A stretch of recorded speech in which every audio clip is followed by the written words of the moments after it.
1947 খ্রিস্টাব্দের 15ই আগস্ট ভোরের বেলায় ভারতের আকাশে উঠল স্বাধীনতার নতুন সূর্য। লালকেল্লার মাথা থেকে ব্রিটিশ ইউনিয়নের পতাকা নামিয়ে তোলা হলো ত্রিবর্ণ রঞ্জিত ভারতের পতাকা। ভারতের মানুষ পেল রাজনৈতিক স্বাধীনতার স্বাদ, কিন্তু লড়াইয়ের শেষটা মনে হয় এখানে নয়। স্বাধীন ভারতে শুরু হলো নতুন লড়াই। এই লড়াই বেকারত্বের বিরুদ্ধে লড়াই, লড়াই দারিদ্রতার বিরুদ্ধে লড়াই, এ লড়াই দুবেলা খেতে পাওয়ার লড়াই। কারণ মাথায় রাখতে হবে, ভারত রাজনৈতিক স্বাধীনতা পেলেও অর্থনৈতিক স্বাধীনতা কিন্তু পায়নি। দ্বিতীয় বিশ্বযুদ্ধের পরবর্তীকালে অর্থনৈতিক মন্দা, দাঙ্গা, রাজনৈতিক অস্থিরতার মধ্যেই ইংরেজরা দেশের দায়িত্ব তুলে দেয় আমাদের হাতে। এই জন্যই গান্ধীজি বলেছিলেন, যে এই দেশের শাসনভার গ্রহণ করবে সে এক কাঁটার মুকুট পরবে। প্রকৃত অর্থে তাই ছিল।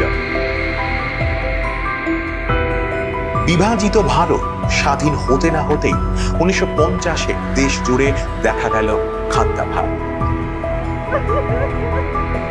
কারণ অবিভক্ত ভারতের কৃষিতে উন্নত দুটি প্রদেশ ছিল, পাঞ্জাব ও বাংলা। কিন্তু দেশভাগের পর এই দুই প্রদেশের বেশিরভাগ অঞ্চল চলে গেল পাকিস্তানে। তার উপর 1950 সাল নাগাদ প্রাকৃতিক কারণে খাদ্য উৎপাদন হ্রাস পেলে খাদ্য সংকট চরমে পৌঁছায়।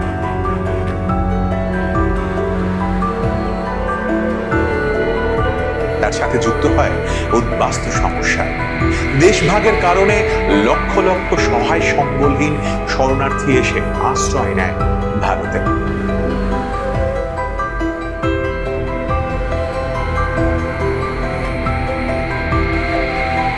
তাদেরও খাদ্য বাসস্থানের ব্যবস্থা করতে হয়।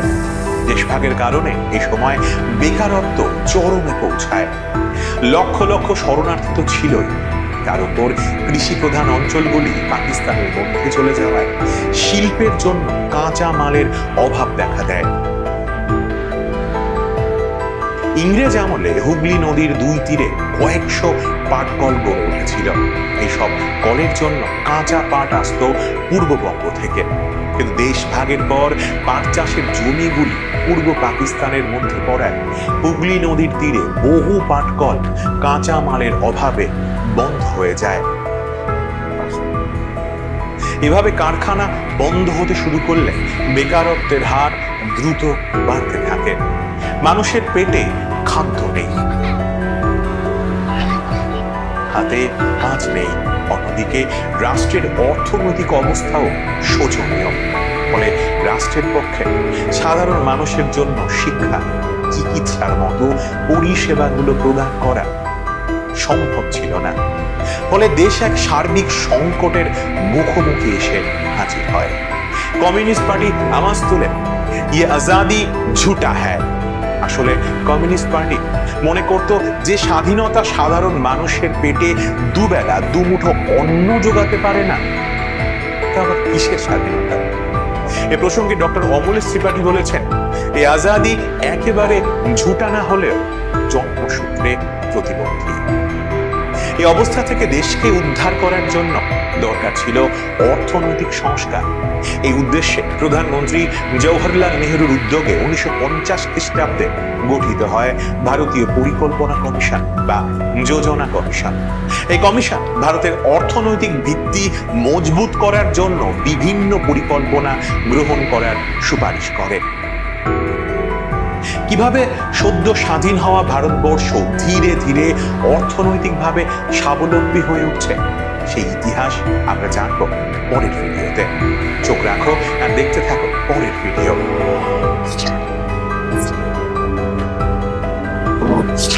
দেশভাগের ফলে কৃষি প্রধান অঞ্চলগুলি পাকিস্তানের মধ্যে চলে যাওয়ায় শিল্পের জন্য কাঁচা মালের অভাব দেখা যায়। ডক্টর অমলেশ ত্রিপাঠী বলেছেন, এই আজাদি একেবারে ঝুটা না হলেও জন্মসূত্রে প্রতিবন্ধী। জওহরলাল নেহরুর উদ্যোগে 1950 খ্রিস্টাব্দে গঠিত হয় ভারতীয় পরিকল্পনা কমিশন বা যোজনা কমিশন।